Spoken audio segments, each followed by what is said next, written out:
Right now, while you're watching this video, your body's probably begging you for rest. But every time you try to lay down, or close your eyes, or just sit for 5 minutes, your mind starts racing. Most people think this is just a lifestyle problem. You had too much coffee, you looked at your phone too late, or you just need to try a cold plunge. But it's not. If you're stuck in this loop, it means something terrifying is happening inside your nervous system. It's a condition called the wired but tired trap. In this video, I'm going to show you the chronic stress signals that are keeping you exhausted and the proven way to actually turn that signal off so you can finally get your energy back.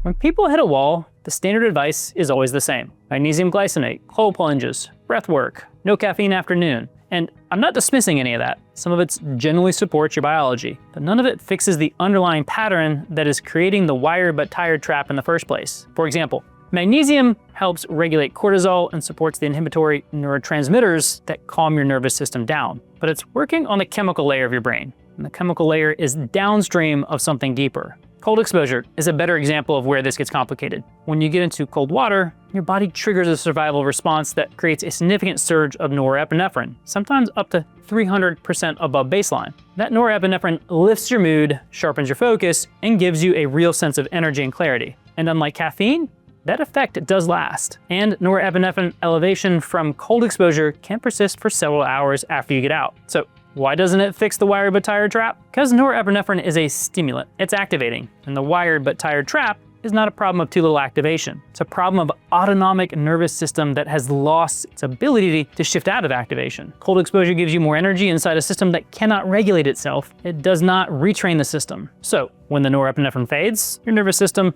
defaults right back to the same dysregulated baseline it was running on before you got into the water. The default was never changed. So you're left with the question, how does the default become wired but tired in the first place? Why does it not just correct itself when the stress passes? This is because your brain manages your energy states through your autonomic nervous system, which operates in two modes: sympathetic, your threat and activation response, and parasympathetic, your recovery and repair mode. In a regulated system, those two are constantly negotiating. Stress arrives, sympathetic activates. Stress passes, parasympathetic takes over, and you recover. But modern life has fundamentally broken that negotiation for millions of people, and it's worse today than it has ever been. 40 years ago, stress was episodic: a difficult conversation, a physical threat, a deadline. The nervous system would activate, handle it, and return to baseline. Today, stress is continuous. Social comparison runs 24 hours a day through a device you carry in your pocket. Your nervous system was not built for that threat that never ends. When that sympathetic system stays activated long enough, the nervous system stops treating high alert as a temporary response to an external situation. It starts treating it as the baseline. Your brain's electrical activity reorganizes around the new normal, and suddenly, recovery state stops feeling natural. Something keeps pulling you back to alert,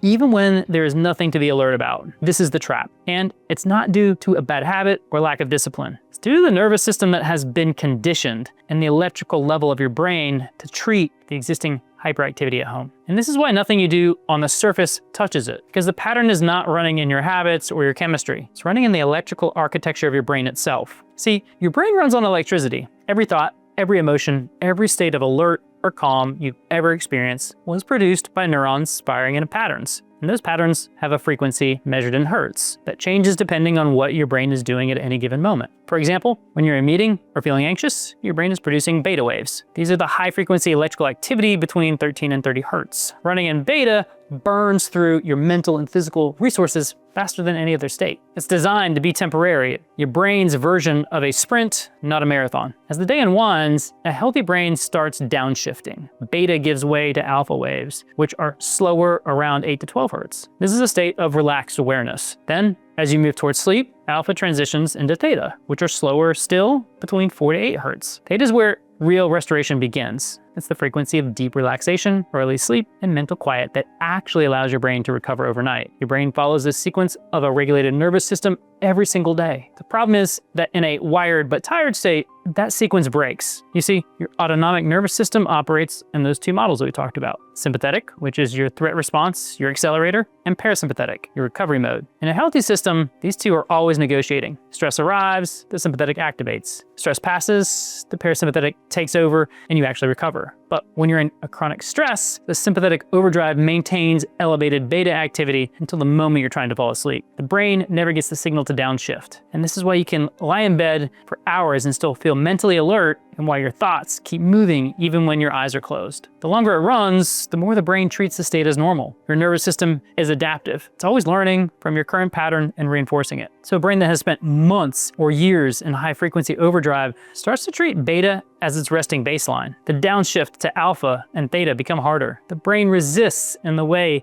you'd resist falling asleep in an uncomfortable or an unfamiliar place. Something keeps pulling it back into alert. Plus, chronic sympathetic overdrive suppresses the prefrontal cortex, which is the part of your brain responsible for the ability to consciously override automatic responses. So the longer you are stuck in this pattern, the less able you are to perceive that you're stuck in it. Your capacity to observe and correct your own state gets eroded by the very state you are trying to escape. This is also why the pattern accelerates over time rather than stabilizing. Each night you spend in a sympathetic overdrive without reaching genuine delta sleep, your brain accumulates a deficit in its ability to generate the slower restorative frequencies it needs. The frequency for dropping into recovery gets higher. Pullback towards alert gets stronger. And the gap between how exhausted your body feels and how activated your brain remains keeps widening. So what do you actually need to fix your brain's electrical pattern? Is there something that works at a deeper level? Luckily, the only clinical tool that actually does this is neurofeedback therapy paired with brain mapping. Before you can retrain a brain,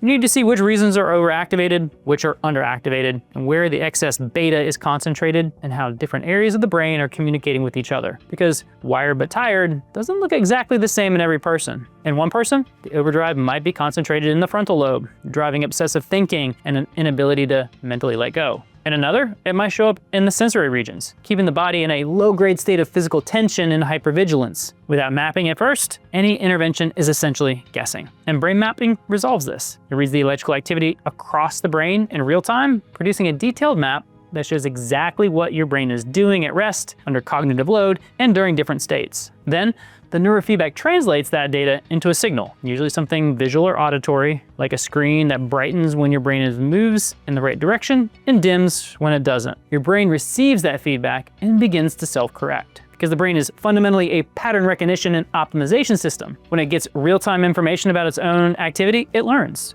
And with repetition, it begins to shift its default. But most clinics offer neurofeedback and give you a generic protocol without considering who you are or what your brain is actually doing. And it produces inconsistent results because brains are not interchangeable. You need a specific protocol that's designed to your specific brainwave patterns and your health goals. This is where Vive's Brain Bloom program comes in. Everything starts with the QEEG brain map, because until we can see your brain's specific electrical signature, we have no business designing a protocol for it. The map tells us where your brain is overdriving, where it's underperforming, and how your different brain regions are coordinating with each other. From that map, we build a neurofeedback protocol that is designed specifically around your brain patterns. The goal isn't just to reduce high-frequency activity in isolation, it's to move the entire brain towards a state where a regulated nervous system is supposed to. It's a nervous system that has generally returned to its natural operating state. A brain that can run in beta when the situation calls for it and comes back down to its own when it doesn't. Energy that is sustainable across the day because your body is finally getting real recovery at night.